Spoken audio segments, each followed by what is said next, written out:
Hello, hello. How are we all? Can you all hear me okay? If someone would be kind enough just to drop a little yes in the chat box, that'll be a big help, just so I know that you can all hear me.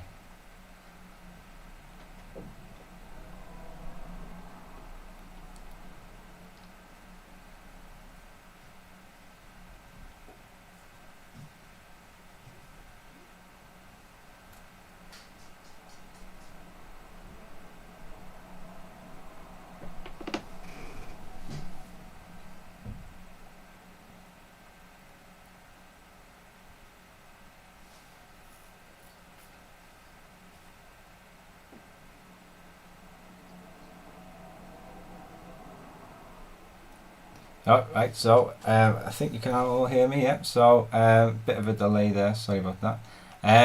So yeah, thank you so much for joining me here. It's coming to the end of what has been a very busy release day for Pariah's Lament. I've learned a lot, I've had a lot of frustrations, and yeah, it's been without its headaches. If you're trying to, for example, buy the ebook, it's for some reason disappeared off Amazon, so I'm trying to figure that one out. But it will be back on. I'm on the case, don't worry. So at the moment, it's just available for paperback. You can get it in ebook from different places like Kobo, or if you're really struggling, just drop me an email and I will get you a copy. So today I wanted to do a couple of author events because I do go to see a lot of different authors. I've been in recent past before lockdown. I've seen Brandon Sanderson, Raymond Feist, and Joe Abercrombie. And one thing these authors do is read from their books, which is something I don't really like listening to. Which is what you want to hear just as we're about to start this live reading event. But it is very useful as well. I know a lot of people do like it as well, so it's something I'm more than happy to do.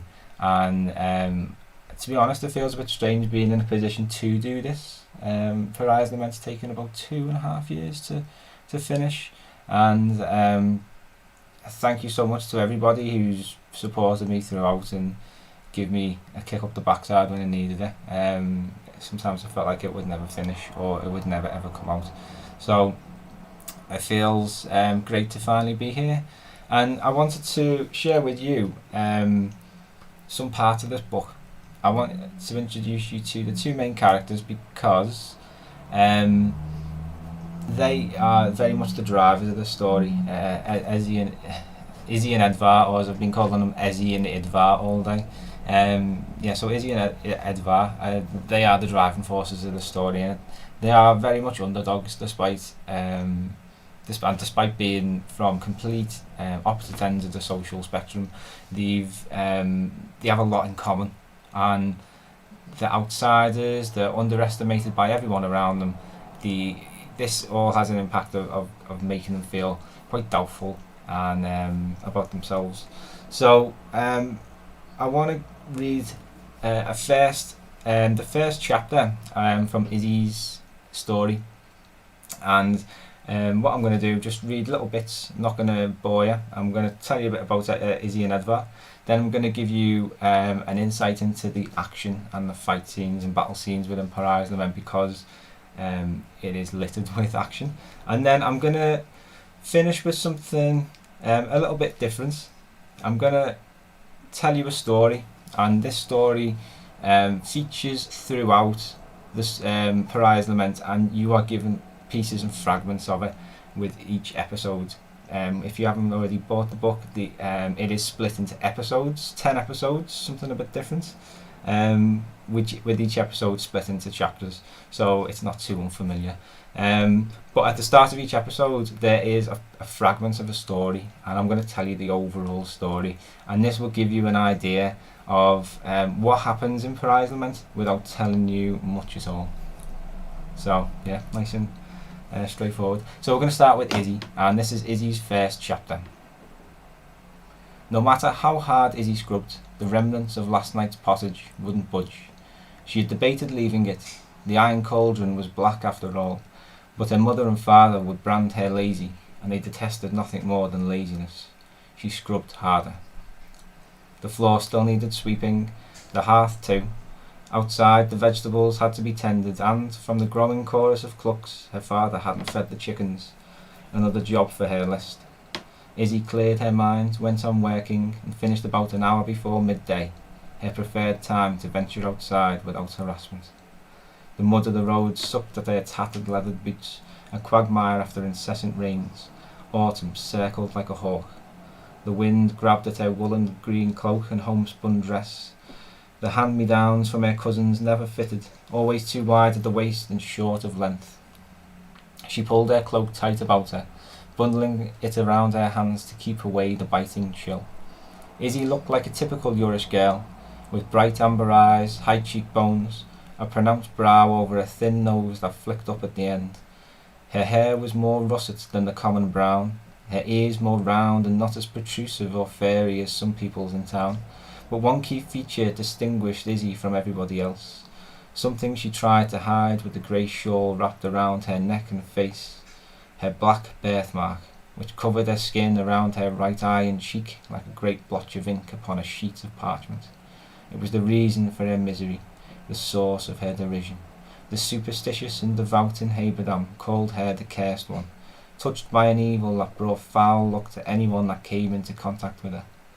Izzy wondered whether her father had come to believe the stories too. So little time did he spend with their company. Where love for her father should have been, she felt nothing. It had been that way ever since he'd attacked her with his axe. A decade on, she could still smell the ale on his breath, see the hate in his eyes as he came at her with that rusted blade. Izzy was closer to her mother, though more out of a sense of duty than love.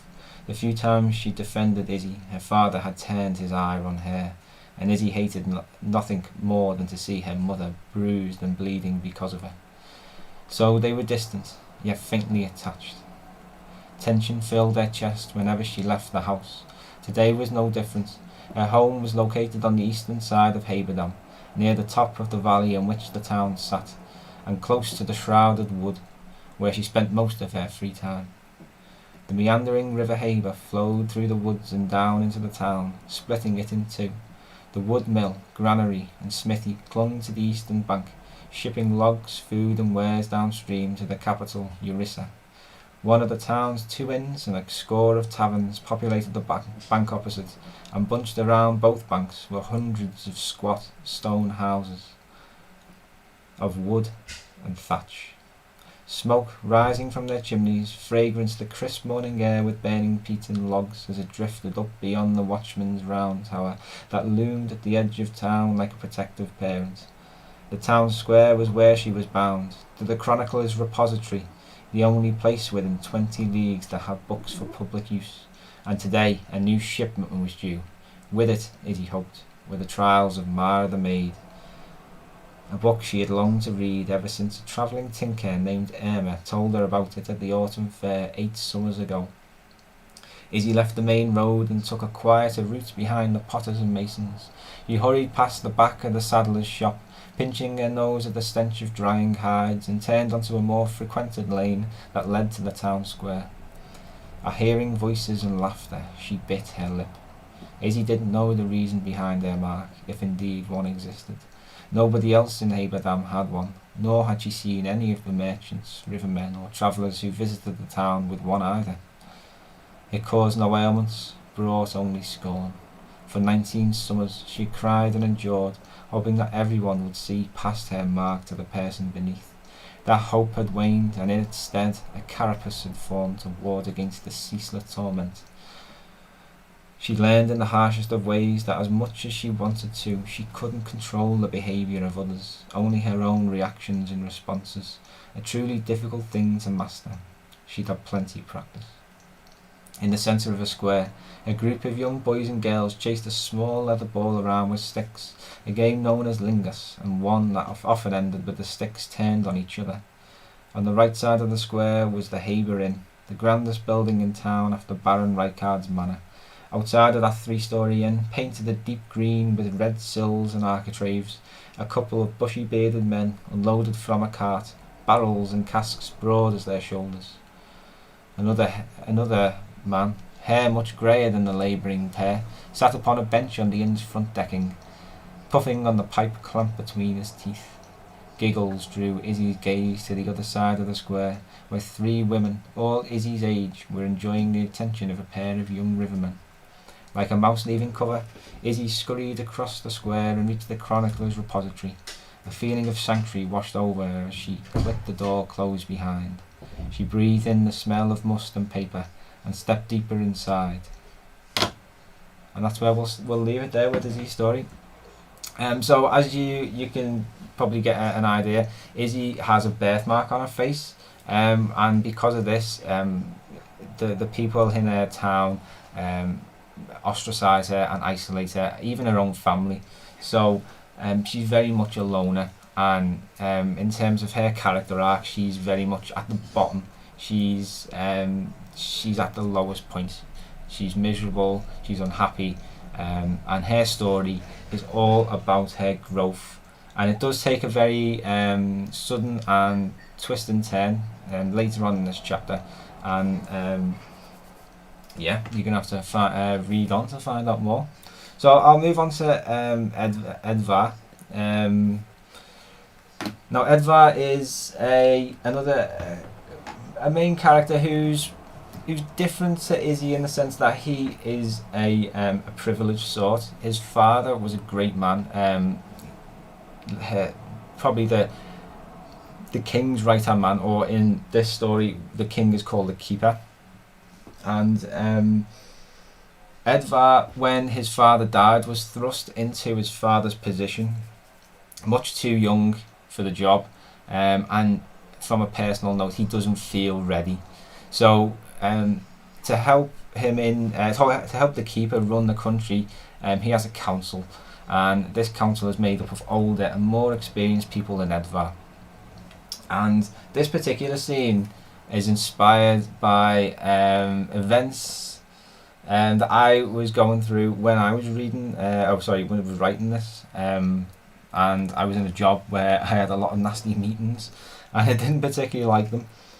So this particular scene picks up the day after a failed assassination attempt has been made against the keeper, and Edvar feels mightily responsible, and now he's got to face his fellow councillors in a meeting.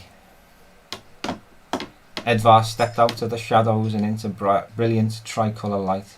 The morning sun flooded through the stained glass windows of the Chamber of Assembly and onto the round, well-polished oak table where the Keeper's Council conducted its affairs.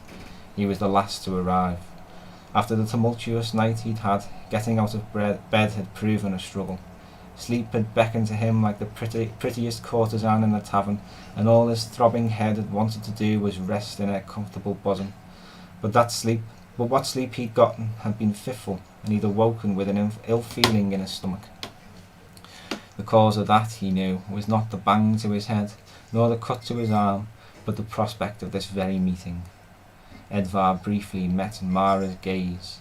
She'd changed clothing in the few hours since their last encounter, wearing a long seaweed-coloured skirt, tight to her legs with a matching velvet cloak. Her role on the council was to oversee security and policing. She would do anything to deflect the scrutiny onto others, namely him. Next to her sat Levanway, something of a permanent fixture in the keep, having served Ashara's mother, Alisa, too. Unlike Mara, she was more prone to a smile, and appeared almost innocent with her cropped white hair and small crooked stature. Edvar knew it masked a wicked and merciless side.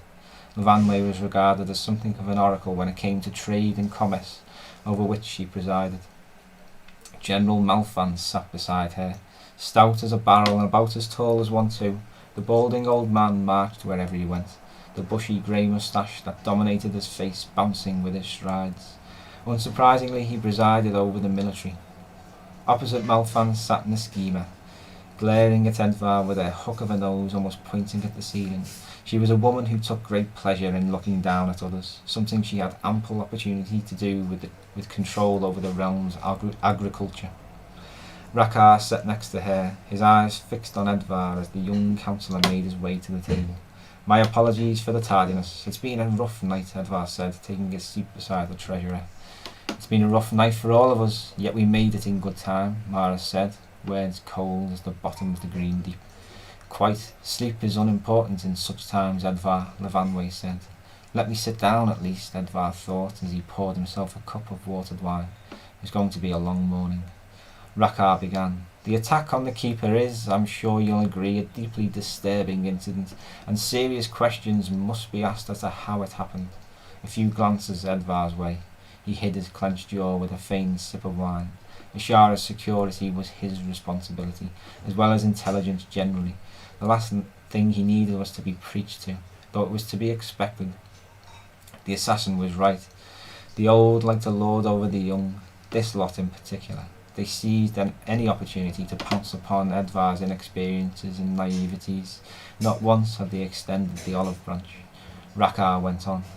From what I understand, the assassin managed to get onto the roof of the royal tower, murdered those standing guard, and climbed down to the keeper's balcony. How and sorry did he get onto the roof? Asked Malfan, voice much deeper than expected for such a small fellow. She, corrected Rakkar. It's a question we're still trying to answer, Rakkar said, half glancing at Edvar. Did she reveal anything in your interrogations? Edvar asked, looking at Rakkar, then at Mara. Little, Mara said. After I used the meat grinder on her hands, she fell unconscious. Mara's use of the meat grinder was renowned. Nearly everybody spoke after they'd had a finger or two ruined, and she forced them to watch, pinning open their eyelids if necessary. That was the worst part, Edvar imagined. Can we please hold off on the torture, Edvar said. We need her alive. She's the only one who can help us identify who's behind this. And what do you propose instead? Because whatever method you tried last night achieved nothing, Mara spat. Anger rumbled in Edvar's chest. He did all he could to keep it there. He didn't want to say something he'd regret, not when he was supposed to be keeping tabs on his fellow councillors for Ashara. He broke his gaze with Mara and took another sip of wine. Thank you for your efforts, Mara, Rakkar said. Please let us know how today's interrogations fare. The others murmured their thanks too. Malfan looked like a dog with a lamb's shank, moustache bobbing as he nodded. Edvar kept silent. Edvar, what have you learned of the attack? How did the assassin breach the keep's walls? Levanway asked. I hate to say it, but you assured us you had things covered. What in Soria happened? Malfan added. I'm still trying to ascertain what exactly occurred. Unfortunately, my questioning of the assassin didn't lead to anything, but I would speak to her again today if there is anything left of her, Edvar said. Mara stiffened, and for a heartbeat her eyes flicked to Rakkar. What of all these informants you boast of? Have they not uncovered anything, Edvar? The schemer asked, words hacking at him like a butcher's cleaver. I have every one of them seeking clues. This morning the questioning of all the keep staff will begin. I fear somebody helped the assassin get inside the keep. Did you not make these checks before? Malfan asked. Of course, I informed you of my progress at our last meeting. Did you not read my report? Silence answered. Edvar knew the thoughts swirling around each of their minds. He is unfit for this job. Useless, a mere child. Edvar swallowed another hot coal of anger. Who could be behind this? Rakkar put the question to everyone. Not a hint of his demeanour suggested he had anything to do with it. His face etched with grief. Tesh of Karabar is the obvious suspect, Neskema said. Levanway sounded her agreement. He has sought nothing but war since he took power, Malfan said. Why treat for peace then? Rakkar asked. A smokescreen, to knock us off guard, make us an easier foe. If he removes Ashara, then he's free to invade, Malfan said. He's certainly the likeliest option. What of other suspects, though? Edvar said. Once more silence fell. Eyes met eyes. We could speculate all day. The information we possess is scant at best, Rakkar said. Until all of the facts are clear, we must not act. We must continue to probe our contacts for information and see what comes to light. All nodded and made noises of consent. Edvar, what security measures are now in place? Rakkar asked. We must ensure no further harm befalls our keeper. Lock him in his room and wrap him in plates of steel if you must. At the mention of harm, his voice wavered with emotion. I have twice as many soldiers guarding his tower, 20 of the finest archers upon the ramparts, a quad of crossbowmen stationed on the balcony, and the watch upon the battlements has been doubled. It would take a small army to get to him, Edvar said. Good, Rakkar replied. That is all we can do. Defend while we uncover the truth. I'd be grateful if you could send me a report of your added defences. Rakar's tone was dismissive, akin to a father addressing his son. Something inside Edvar's weary head snapped. "Do you not trust me, Rakar?" "I did not say that. You implied it. Indeed, all of you seem to think it was me that was behind this, judging from your attitudes. The Keeper's safety isn't our responsibility, it's yours," Mara said. "Questions have to be asked," Lavanway answered, that sinister edge flashing in her eyes. "Well, I have questions of my own, starting with you, Rakar. Why were you the first into the interrogation room? I don't think I've ever seen you within half a mile of that prison tower." "Our keeper nearly died, and still might, no thanks to you," Mara spat. The verbal jab proved one too many. Edvar hurled his cup across the room, spraying Lavanway. Tuts and gasps erupted around the table. Cheeks burning with rage, Edvar stormed from the room. The force with which he slammed the door behind him stirred a rattle from the armour of the surprised guards outside. And that's the end of that scene with Edvar. So as we can see, it's the aftermath of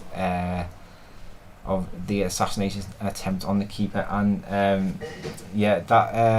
that sort of experience is one that I've been in an intense meeting like that when you're constantly getting attacked. I know that very well. So it was quite both an easy scene to write and a fun scene to write as well. So Edvar's story is one of decline. So Edvar is at the top, or he's in a privileged position when he starts, and things just get steadily and steadily worse for him. But he does have a good character arc. His story is one of redemption, so it's about the fall and the rise. So hopefully you will enjoy that thread of the story too. So Pariah's Lament is well known, has been commented on a lot by different reviewers and book bloggers for its battle scenes, and I love fantasy stories that have a lot of action, a lot of fighting. Just think about Lord of the Rings. You've got Helm's Deep, Minas Tirith, massive battle scenes which really just grab my imagination. And one of the things I wanted to do with Pariah's Lament was introduce as much action and fighting as possible, because but not to do it in a way that's already been done with like magic and things like that. I wanted to make it a bit different, and one thing that I had an idea for was a sea fortress, and this would be a great fort built into the side of a cliff. And this sea fort, which in the story is called Navarro, is the last or the main defence to Eurissa, which is located further up the coast. And in this particular scene we have an attack on Navarro from our main antagonist in the story, Tesh. So if you were listening carefully in that last scene, you may have heard Keeper Tesh referred to as one of the main culprits behind, or suspected culprits behind the attack on Keeper Ashara.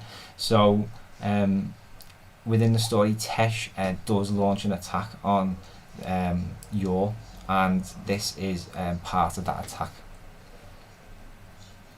Like a flock of dive-bombing gulls, the great stones of the Yorish trebuchets and catapults twisted and turned in the air.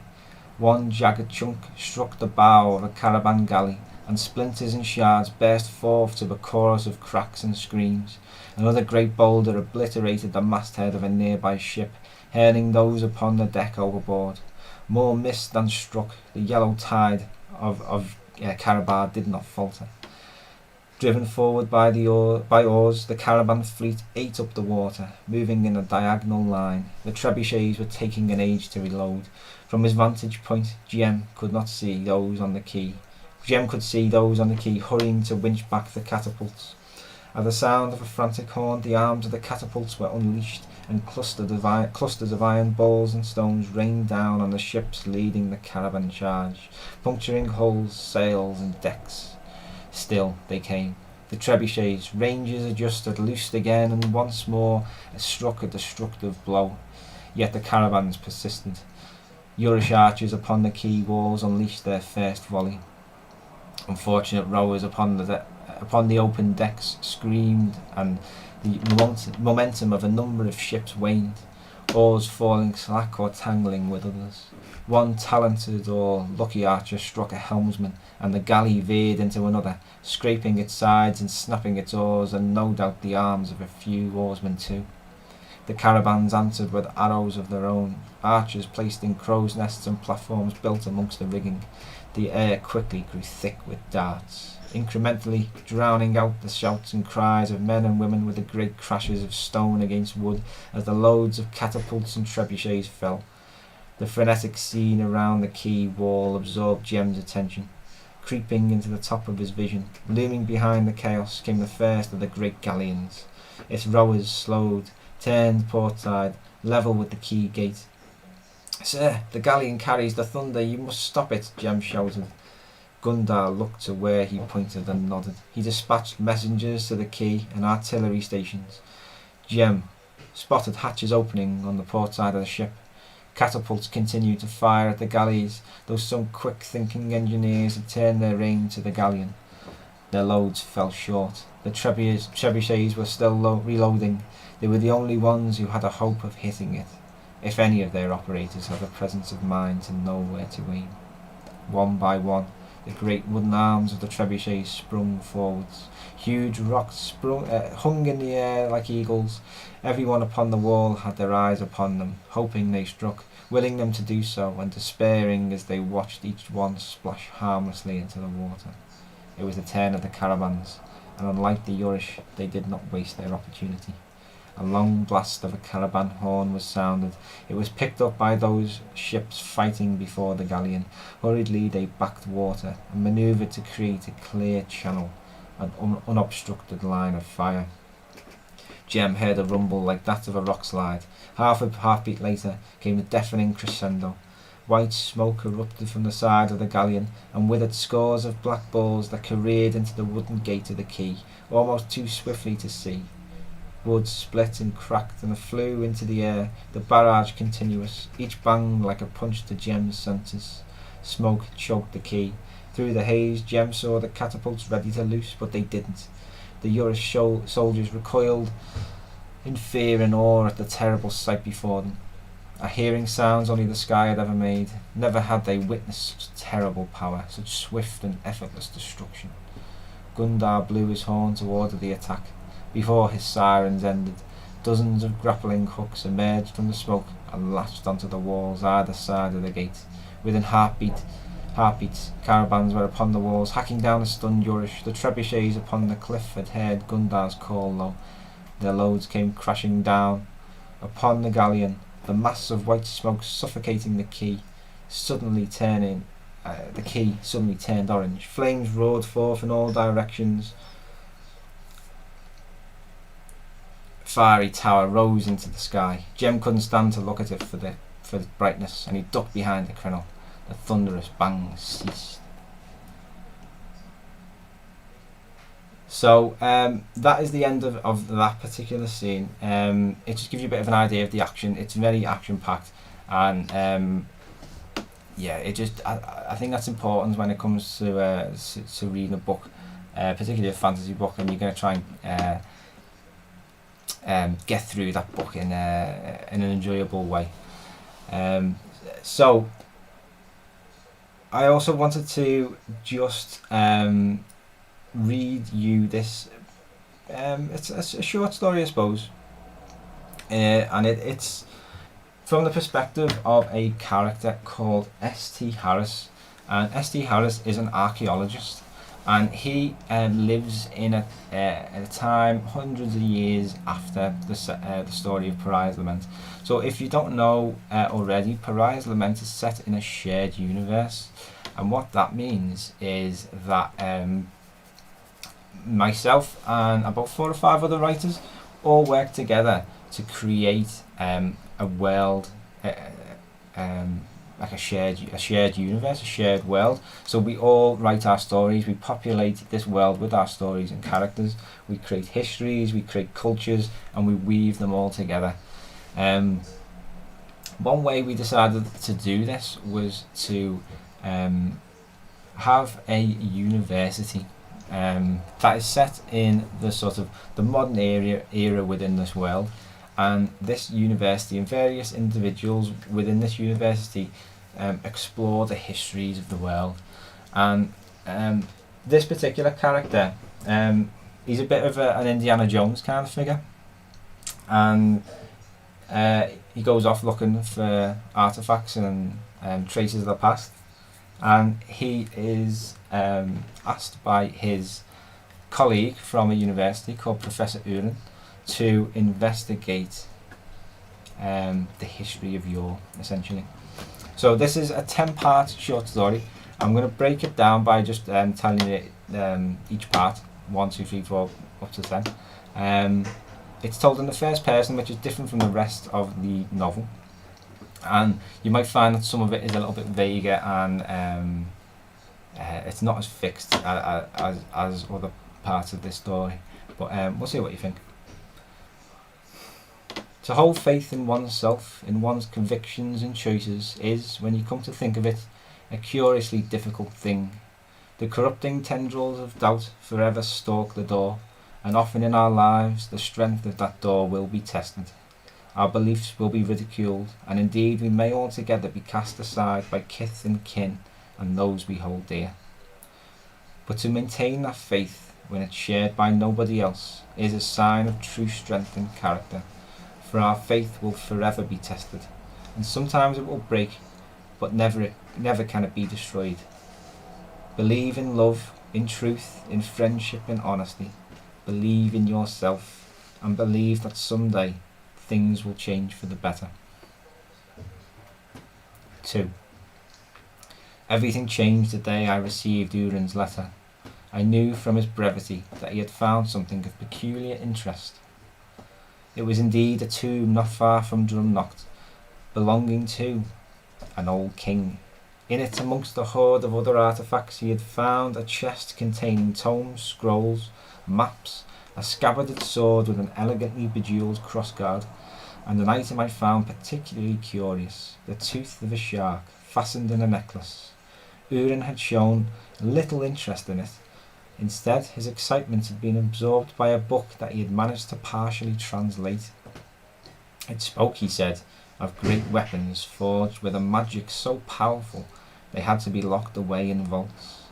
I knew immediately what Uren wanted me to do: find them. 3. Uren sent me west to the remote and sheer cliffs of Midara. The sea and I have never agreed, so across land I went. Steam trains only carried me so far, and then it was by horseback through country thick as its people. The weeks it took gave me time to ponder. Had Uren finally lost his mind? All that time alone in tombs and catacombs could loosen a man's grip on reality. Magic daggers? What was magic but the sleight of hand tricks that children delighted in? My doubts in Uren grew with each mile, and when at last I smelled the salt of the sea and saw the looming and desolate cliffs of Midara, I was quite convinced that he had sent me on a quest of his fantastical imaginations. 4. Upon that cliff once stood a great city known as Urissa, Uren had said. Here, in the centre of where it ought to have been, all I could see was wind-swept grass. Other than my grazing mare and the gulls that occasionally swooped by in the hope of finding food, not a soul could be found. For days I explored that rugged stretch of coast and found nothing but unremarkable rocks. I dug pit after pit, each one deeper than the last. Hope numbed the pain of my blistered hands. Each day always the same. No finds, and a greater sense that Uren's quest was futile. My misery compounded in the height of a storm. Rain poured into the hole I had laboured hours to dig. From the pit of my lungs I roared my frustration. Who is more at fault, the liar or the fool that believes him? 5. Hope is a curious thing. It can blind, it can heal, it can inspire, it can make a man a fool. In our time of greatest need it is often there, a guiding light hovering above us, a reminder that all is not lost until the very end. I wanted to find Uren's city. I wanted to find his magic dagger. With all my heart I hoped they existed, and that I would arrive at the place he had described to find them waiting for me. As I sat weeping tears of despair upon that cliff, hope bellowed its laughter. It made a fool of another man. I longed for nothing more than to pack up and return home, but something kept me there. 6. As I watched the sun descend over the horizon after another fruitless day, I held my hand trowel off the cliff edge in frustration. Upon my knees, fighting tears, I had the idea of exploring the rock-strewn beaches where I had tossed my tool. My final attempt, I decided. The next day, I prepped my rope and began the climb. It took hours, or so it felt, before I made it to the bottom. I admit that, at the time, my confidence was beaten, and more than once I lost my footing and had to fight to stop from giving up. On even ground, I scoured the rock-covered beach, examined the cliff face, and found nothing. Kicking at the scree in weary frustration, my toe struck something heavy, and when my curses subsided, I knelt down to find, beneath the thicket of seaweed, a rusted cannonball. 7. The joy, or rather the relief, I felt at finding that piece of iron was like learning a loved one had survived a terrible ordeal. My heart had married itself to this cause, and indeed that night, after being driven off the beach by the tide, I gazed over my find like an infatuated teen. I could not sleep, yet dawn did not tarry, and before the sun had risen, I had returned to the cliff to await the retreat of the waves. Upon the beach once more, I scoured every bit of sand and scree, dug deep and found nought. I went on further down the beach, risking being cut off by the returning tide. Around a bend I came to a peculiar formation in the cliff face, a jagged tear in the rock, too high to climb up to, yet frustratingly close. I brought a few sticks of dynamite with me. I retreated from their sizzling, and once the ringing in my ears had subsided and the falling rock had stilled, the dust settled to reveal, to my besotted delight, a cave. 8. Men often speak of their fear of stepping into darkness. I have always embraced it. My lantern pierced the gloom, illuminating stalagmites and stalactites, lime-stained walls. A soft sandy layer of salt and sediment covered the floor. The cave narrowed until I came to the unmistakable angles of a doorway. The rotten door lay slumped like a fallen guardian. I found it difficult to breathe along that confined passage, and the excited beat of my heart didn't help. I had almost given up. Now here I was, perhaps in the bowels of Unan's ancient city. The very thought left a smile fixed upon my face. When I stepped into a circular chamber, it broadened. The rotten husks of wooden crates and barrels lined the walls, and in the corner a set of steps.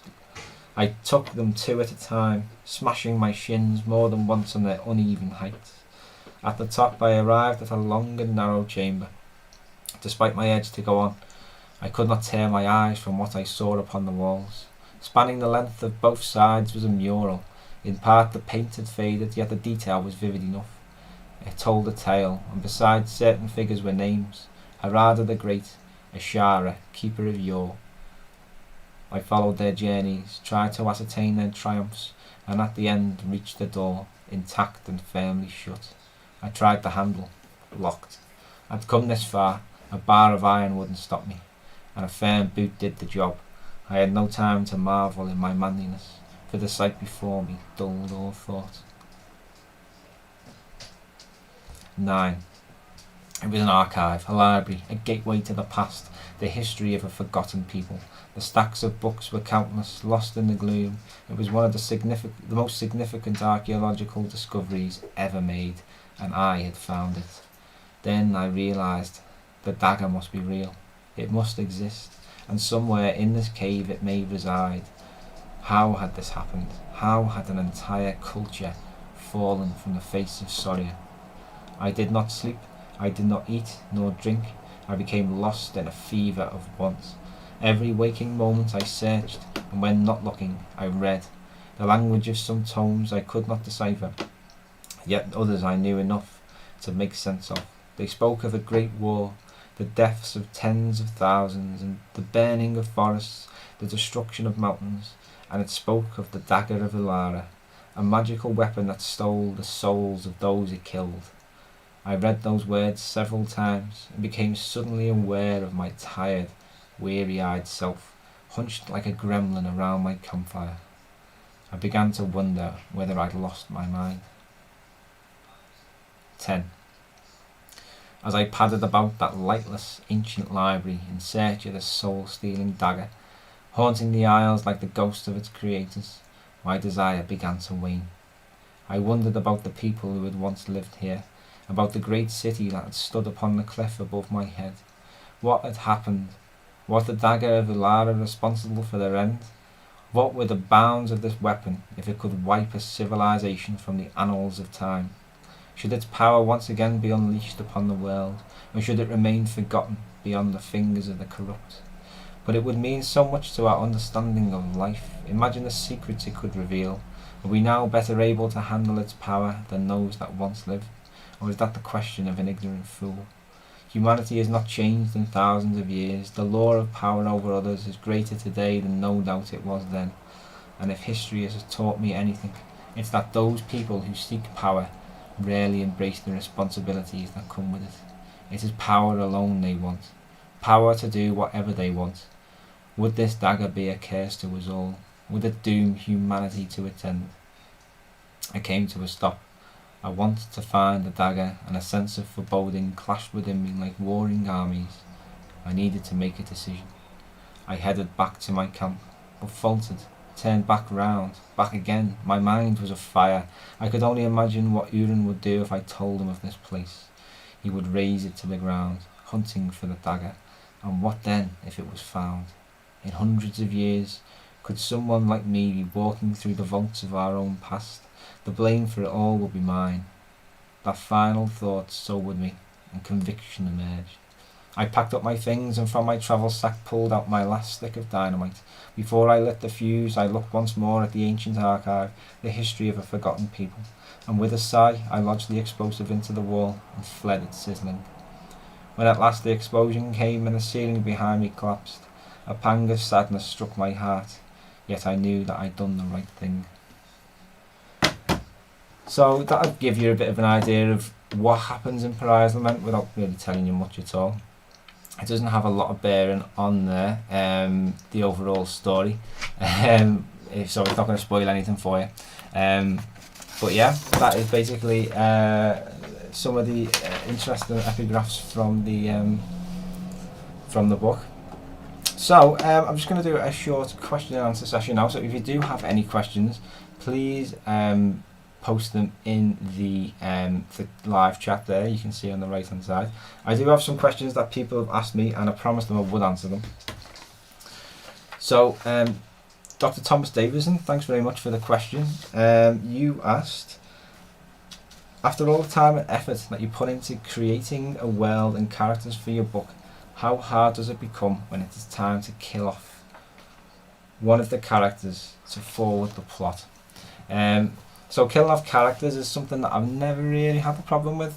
I do get quite attached to them, but I think there's nothing better than in a fantasy story than a heroic death. So if a character is going to go, they're going to go down like an absolute hero. And there are a few of them in Pariah's Lament. So I do enjoy very much creating interesting ways to kill characters off or bring them to their close. I've made there's different ways you can approach including characters like this. I think probably most controversially is Hodor and George R.R. Martin's Game of Thrones. He just seemed to have one purpose, which was to hold the door open.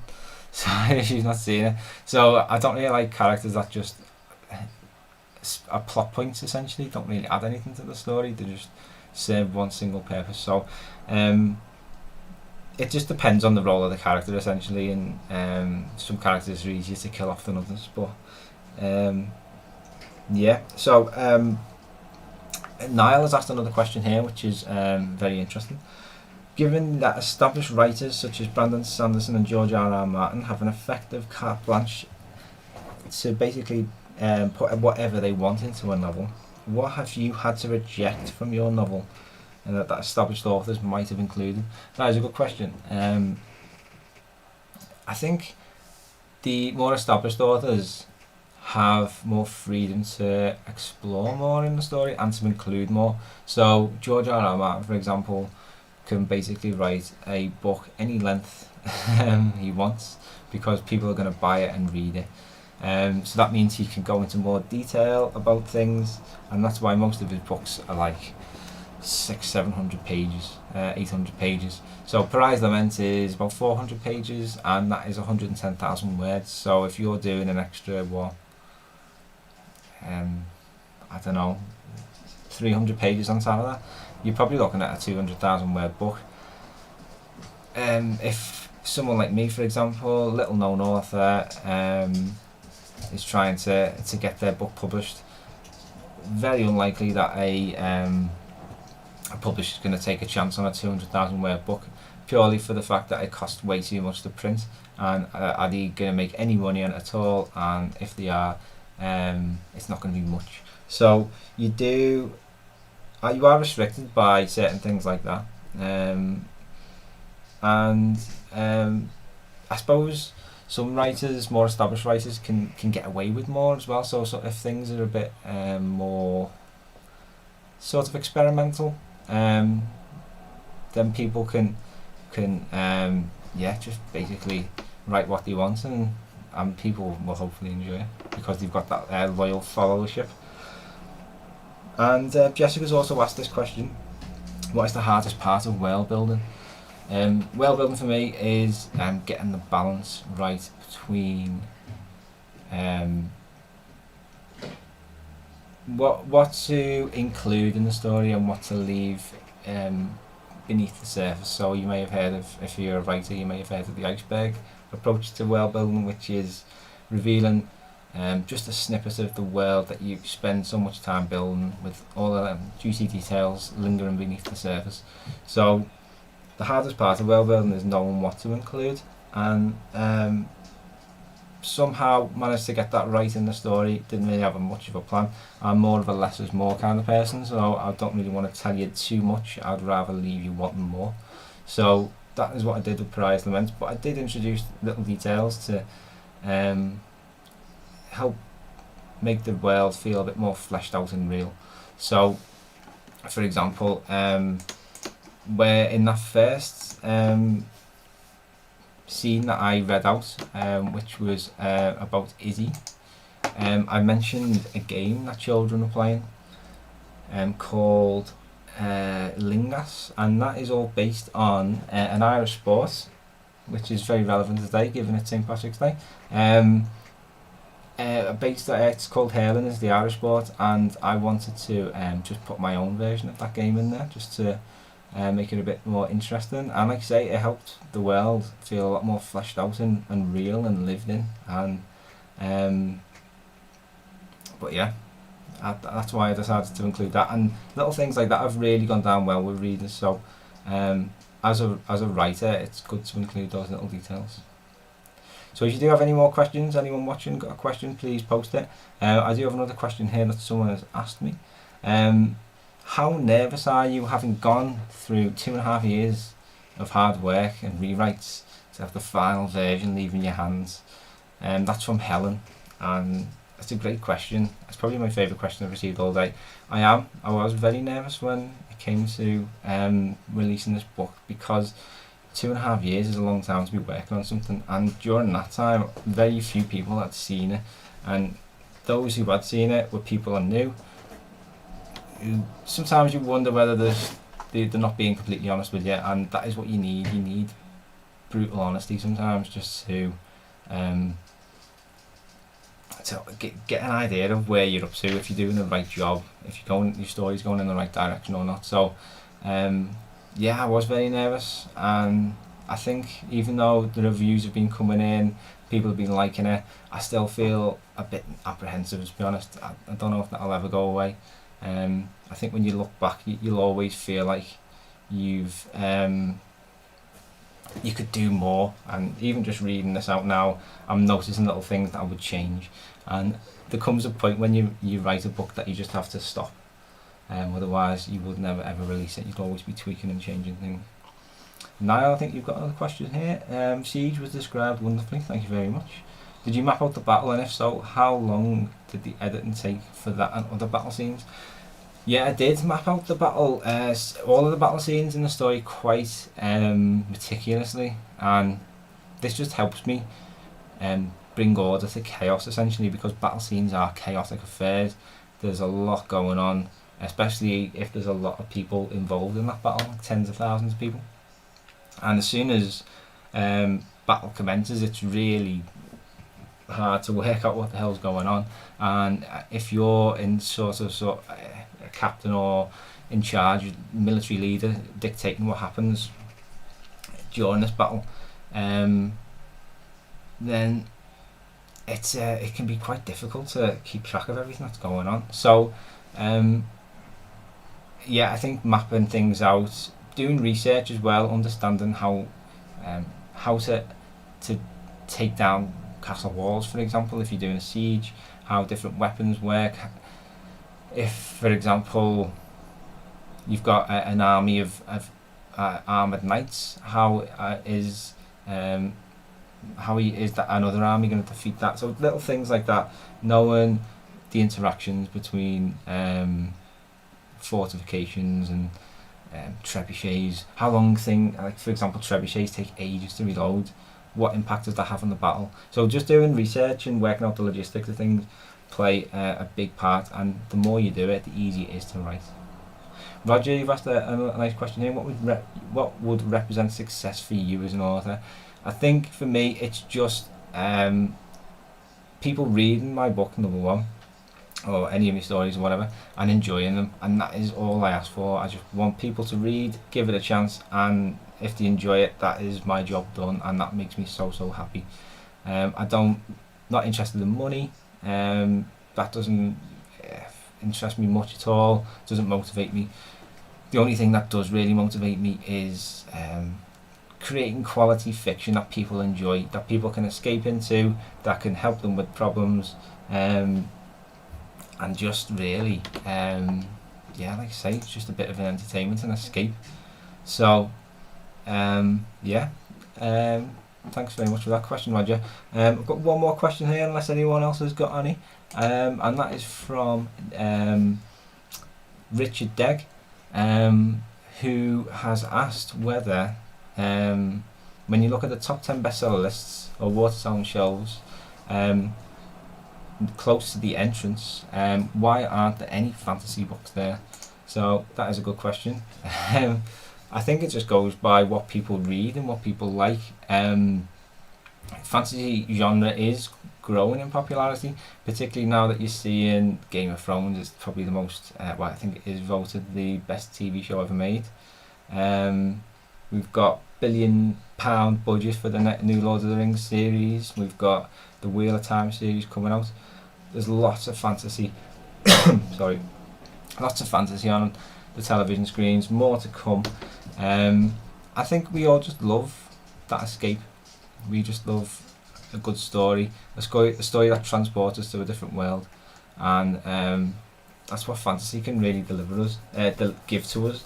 So I don't understand why mainstream shops like Waterstones don't place these genres more prominently. Whenever I go into like Waterstones, I kind of feel like the fantasy section is just shoved in the corner, and you feel almost a little bit embarrassed going and browsing them, and I don't think that's really fair. It's just because it's sort of associated with nerdy things and nerdy people like myself doesn't mean that nobody's interested. And I suppose it's like similar to what romance writers get when people are downbeat about their genre. Romance is a massively popular genre, and most publishers make more money from romance genres than they do from the so-called literary works of art or whatever, and they rely on the income from them sort of mainstream genres, and I think they get disrespected a lot as well for romance writers, and that's not really fair either, because the idea is to create fiction and stories that people love. And yeah, if you're selling lots of copies, it doesn't matter what genre you write in, you should be acknowledged and recognised for doing that. So I think that's about all the questions we've got, and yeah, this brings a very long day to a close. Thank you so much for your support. I really hope you've enjoyed watching and listening to me today. And Pariah's Lament is on sale. Links are in the description. At the moment, for some reason, there's just paperback out. If you're desperate for an ebook, drop me an email through my website, richiebilling.com. I will send one over to you. And yeah, just yeah, if you do enjoy it, please let me know your thoughts. And thanks very much again for watching this evening.